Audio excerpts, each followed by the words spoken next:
Beach FM, locals talking to locals. Joining me today, I have Sophie Handford, the Paekakariki Raumati Ward Councillor on the Kapiti Coast District Council.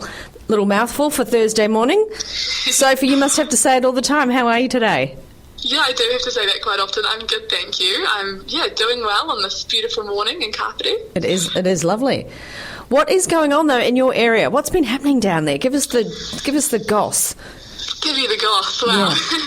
So only a couple of weeks back we had our Paekakariki Pride Festival, which was an awesome celebration of our diverse community, our LGBTQI plus community, which brought so many people across our little village together. And there's some awesome things happening too up the Raumati end of the ward. On the 20th of November, there's the first ever Raumati Village Street party, which has a bit of a Christmas theme on it. So the business association there is organising it, and I'm helping to pull together a bunch of volunteers to support with the kind of running of the event on the day. So there's some awesome events happening across both areas of the ward, because it's an interesting kind of geographical split of the ward. We've got the two communities which are separated by the park, but in terms of goss, or in terms of kind of more formal things that people can feed into, I wouldn't necessarily call it goss, but I see where you're coming from.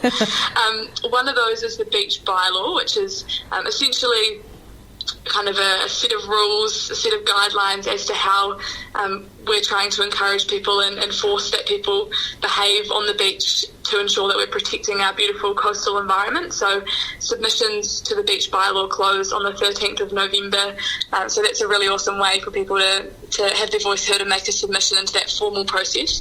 There's also some proposed changes to the Raumati roading network near the village, so proposing to put a roundabout at the end of Raumati Road, and some other conversations too happening with some more minor improvements to the road, the kind of road network in the village of Raumati. So there's another opportunity to have your voice heard on that through the council website. So you can just jump onto if you search up KCDC into Google, and then you click on the top, I'm pretty sure it will come up as the top search find, and then in the search bar you can search beach bylaw, you can search Raumati roading improvements, you can search Paekakariki and see what might come up there for you in relation to that. There's also obviously still a lot of work happening in the COVID recovery space. So only 3 or 4 weeks ago we signed off our COVID recovery plan, and all of that can be found online, but I think it's just good to make you all aware that is something that's obviously still on the council's radar, and still figuring out as well how we can prepare for a potential resurgence.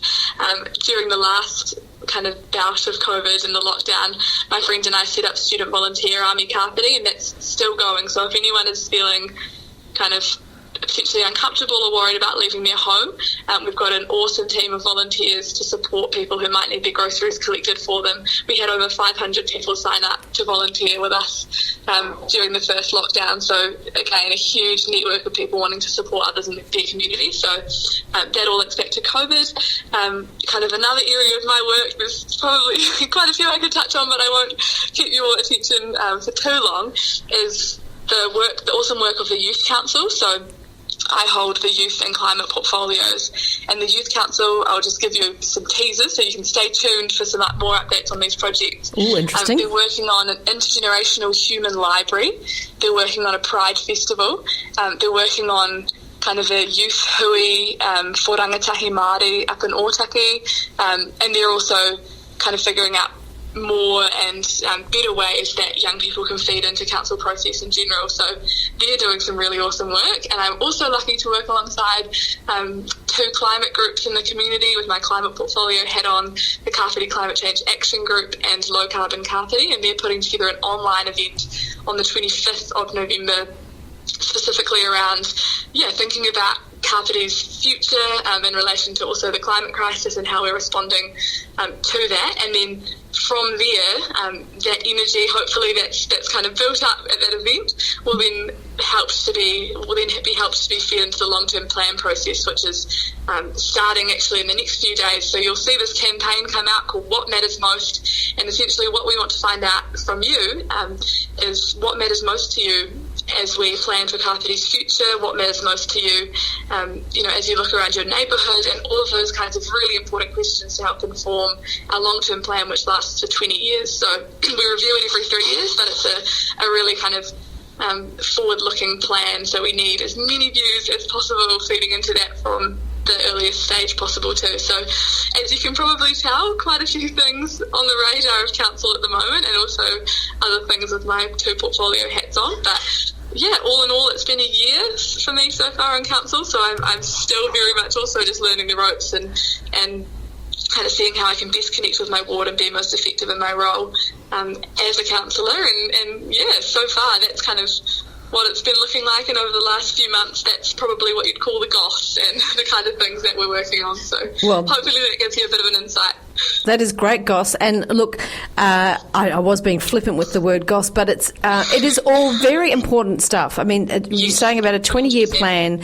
The Kapiti Coast has changed quite a lot as far as there's a lot more people have come up here, but we don't want to sacrifice the beauty that we have up here. We certainly don't want it to impact on the water, the beach, and especially for me, I'm a big one for the animals as well, and all the bird life and everything like that. So it's super important that people get really good advice there for people to get familiar with the website as well, because sometimes they can be a little bit tricky to get around, but you gave really good information on how to get in and have a look at those specific points, especially around the beach and that roundabout, but also going forward, because it's super important. And I think it's fantastic that we have someone with the energy of youth that we need, and also the foresight that you've got. I think you should run the country eventually, Sophie. I think that was a fabulous update. That was thank you. That was and brilliant. Also to add, as you mentioned, Catherine, it can be quite hard to sometimes navigate the website, and I'm more than happy to support anyone through that, or just to provide an update or to meet with anyone. My email is sophie.handford@kapiticoast.govt.nz, so feel free to flick me a message,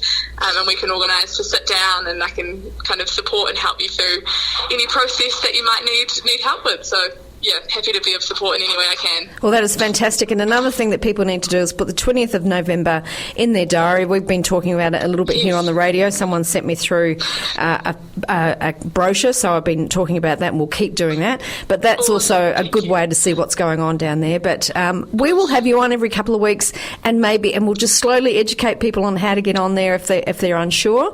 But also that information that you've given us is fantastic and very insightful. Sophie, thank you so much for joining us. 106.3 Beach FM.